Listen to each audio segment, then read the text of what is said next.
প্রতিটা ঢাকাইয়াদের, বিশেষ করে আদি ঢাকাইয়াদের হৃদয়ে রক্তক্ষরণ হচ্ছে। আপনারা জানেন এই রাজুকে নিয়োগপ্রাপ্ত একজন চেয়ারম্যান কিছুদিন পূর্বে আমাদের আদি ঢাকাইয়াদের রক্তক্ষরণ করে দিয়েছে। প্রতিটি ঢাকাইয়া আজকে রাজপথে নামতে বাধ্য হয়েছে।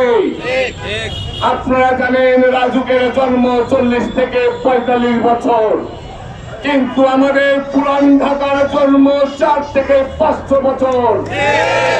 মাননীয় রাজুকের চেয়ারম্যান, আপনাকে ধিক্কার জানাই।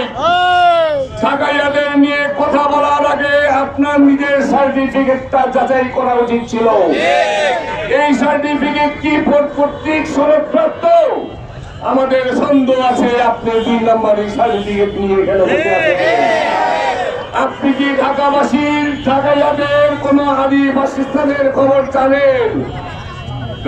রাজারা যখন বাংলাদেশ নামক একটি দেশের অস্তিত্ব করেছিল, তখন বাংলাদেশের রাজধানী ঢাকা করেছিল।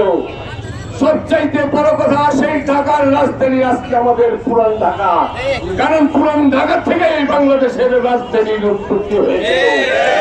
সেই পুরান ঢাকার উপরে, সেই পুরান ঢাকার মানুষের হৃদয়ের উপরে আপনি যে আঘাত করেছেন, আমি ঢাকা সমিতির একজন কর্মকর্তা হিসাবে, ঢাকাবাসীর একজন সদস্য হিসাবে, পুরান ঢাকা না আদি ঢাকার হিসাবে, আদি ঢাকাইয়া হিসাবে আপনার পদত্যাগ দাবি করছি।